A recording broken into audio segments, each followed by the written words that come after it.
I finally did it, you guys. I found the actual worst movies of 2025.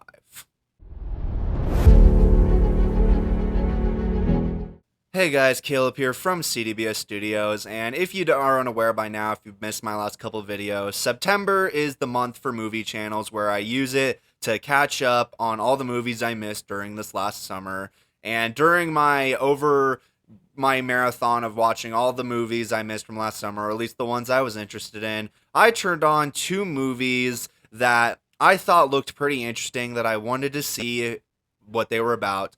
The movies in question were My Oxford Year and War of the Worlds. And if you can't tell by my tone right now, I think these films are genuinely terrible and they are actually the worst movies of 2025 that I've seen, at least. I know I haven't seen every movie this year, but of the ones I've seen, these are easily tie-ins for the last two places on my overall 2025 ranking. And when it comes to these two movies, you've got one of them which is so terrible that I can't even muster any kind of positive feelings towards it. And then you've got the other one which is so bad it kind of turns back around to being good. So without further ado, let's get out of the intro and I'm going to tell you guys why My Oxford Year and War of the Worlds are the worst films of 2025.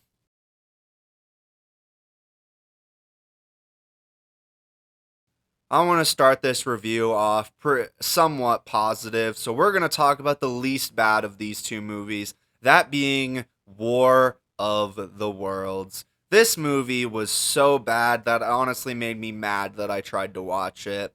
This movie, at first, the reason I watched it is because it has a premise that was an interesting concept that I should have liked. This movie, if you're unaware, is another adaptation of the War of the Worlds book that you might be familiar with from the Steven Spielberg movie that also adapted this thing.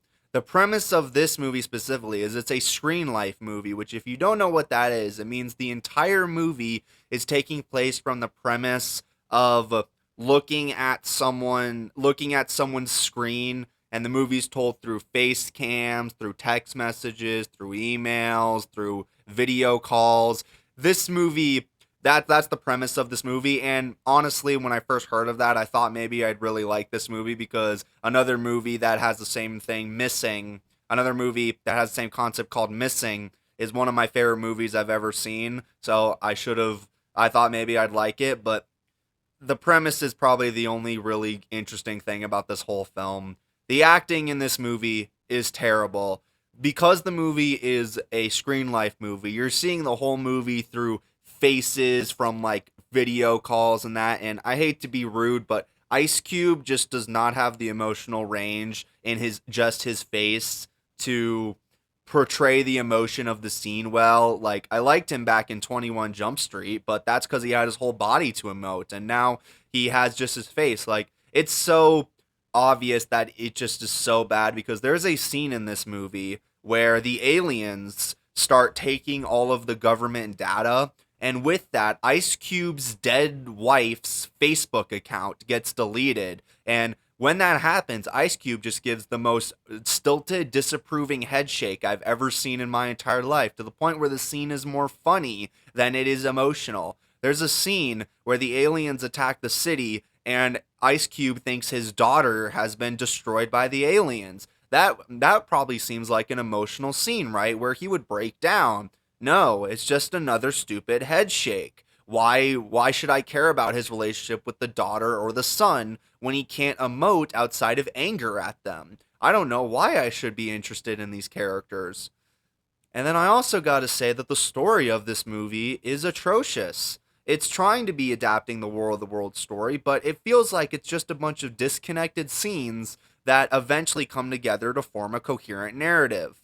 It's not good. I don't know why I'm watching this movie. And then we have to talk about the product placement, which is so out of whack in this movie that it honestly makes me shocked that they made this and thought it was good. There's a scene in this movie that most people will know if they've seen it, where Ice Cube's daughter's husband is a driver for Amazon, and in order to defeat the aliens, Ice Cube needs to upload a virus into the computer system at his headquarters. However, he doesn't have a USB drive available. So what is the solution? We're going to go on to Amazon.com and we are going to order a USB drive that then Ice Cube's daughter's husband can fly with a drone to Ice Cube so that they can save the world. At first, when I watched this movie, I had to stop for a second and be like, wait a second, why does Amazon Air save the world? And then I remembered, oh yeah, right, this is an Amazon Prime Video movie. Of course it has to have Amazon save the world. Hallelujah, am I right? And I guess the only real positive I have about this movie is that the aliens in this, they want them to be terrifying. Like, if you've seen the original Steven Spielberg movie on War of the Worlds, you'll know that the tripods are scary in that movie to the point where you actually feel like you're running away from them with Tom Cruise. In this movie, the second they showed up, the CGI was so bad that I burst out laughing, and I was never threatened by them for the entire rest of the movie. Dude, this movie is just so soul crushing to talk about because there's very few things I like about it, but I will give this, however.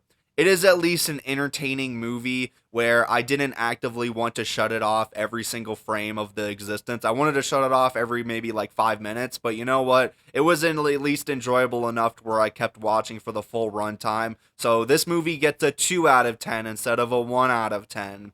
What a major accomplishment. Honestly, my Ice Cube's acting in this movie is probably as emotional as mine is right now with my voice. Let's just move on from this movie because let's be real, don't watch it. If you think it looks good, it doesn't. Don't waste your time with this movie like I did. But if you like B movies that are so bad they're kind of good, maybe you'll have a good time with this movie and give it a 2 out of 10 like I did. But if you're someone who only wants to watch movies that are the next best movie ever created, then you can probably just skip this one. It's not worth your time. Let's be real here.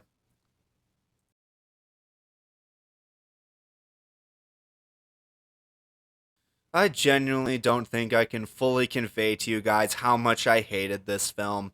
My Oxford Year was a movie that thought looked pretty interesting because it's a rom-com that stars Sophia Carson. And I don't want to spoil too much about my later videos this year, but there's another Sophia Carson Netflix rom-com that I thought was pretty good and worthy of being in my top 10 of the year. So you can imagine my frustration when I went to go into this movie and found it's genuinely now my least favorite movie of 2025. To start off this video, this section, I'm going to tell you that this movie feels like a sequel to Miller's Girl.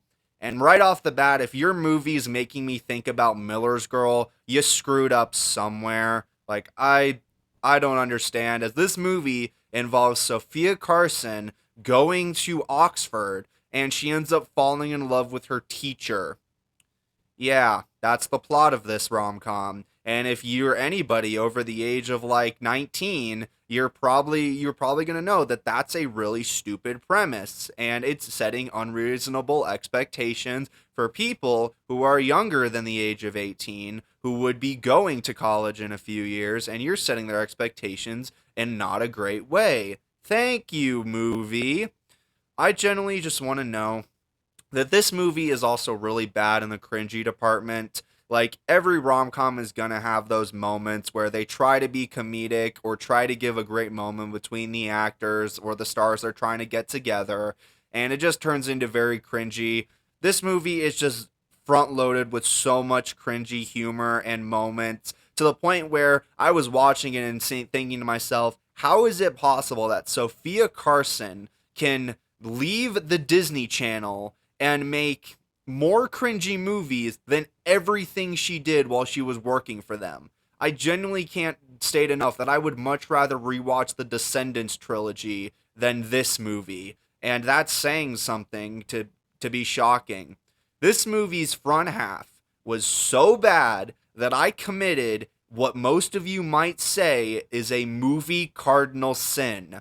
I paused the movie I was watching and I threw on a completely different movie.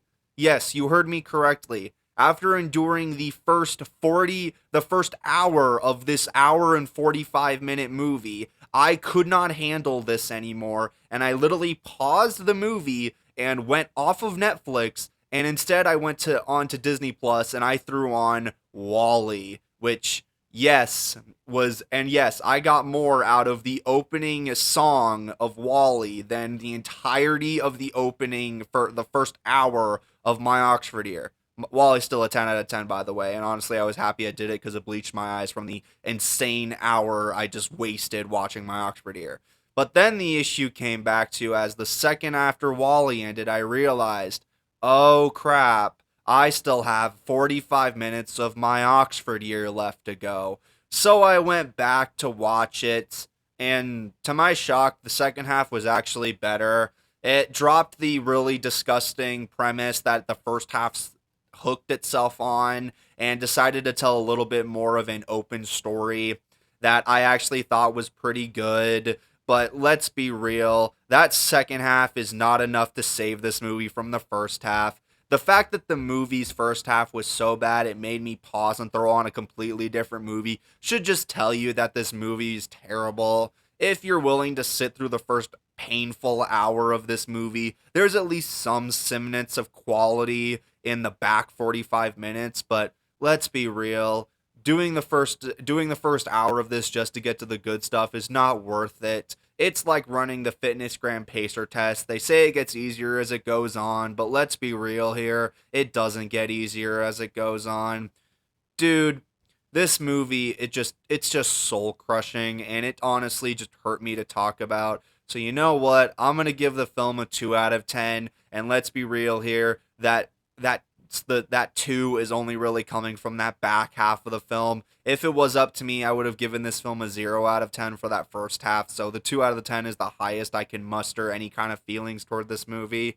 And this movie is just terrible, and you should not watch it under any pretense. Don't take my sorrow tone and my thoughts as a challenge to go try and watch this movie and get through without doing what I did and pausing it to go throw on another movie. Don't take that as a challenge. Don't waste money to get a Netflix subscription so you can watch this movie. It's not worth your time or your money. Don't give it to this. And I'll just say it straight up, Sophia Carson, you got to get a new manager, girl. Like, this movie was not worth your time. I genuinely don't know how you ended up on this project. Like, you can do so much better than this, and I know because you're part of another Netflix rom-com that's one of my favorite movies of the year. So I know you got it in it. Just you need to get a different agent because this is not good work. It's the same thing I said about Jenna Ortega when she got cast in Miller's Girl. Like, she got to get a new manager. Like, seriously, what is with these movies? Ugh.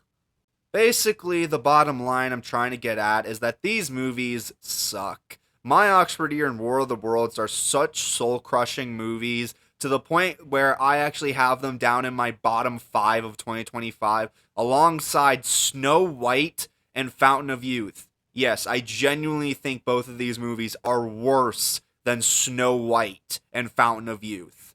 Yeah, crazy, right? For considering how much I dogged on Snow White during the Disney live action remake ranking, you would think that I would have at least put Snow White below these two, but man, I like I said in the live action remake ranking, I get more out of Rachel Zegler's performance in Snow White than I did out of the entirety of both of these movies.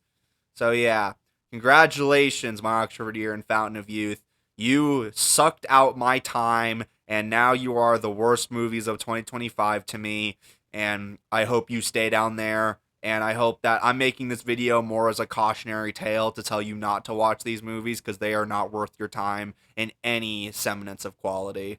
So thank you guys all very much for watching this movie, and I just want to ask if you are if you're an unfortunate soul who sat through these two movies, what did you think about them? Did you think they were actually masterpieces, or do you hate them as much as I do? Leave your thoughts in the comments, and maybe we can get a conversation going.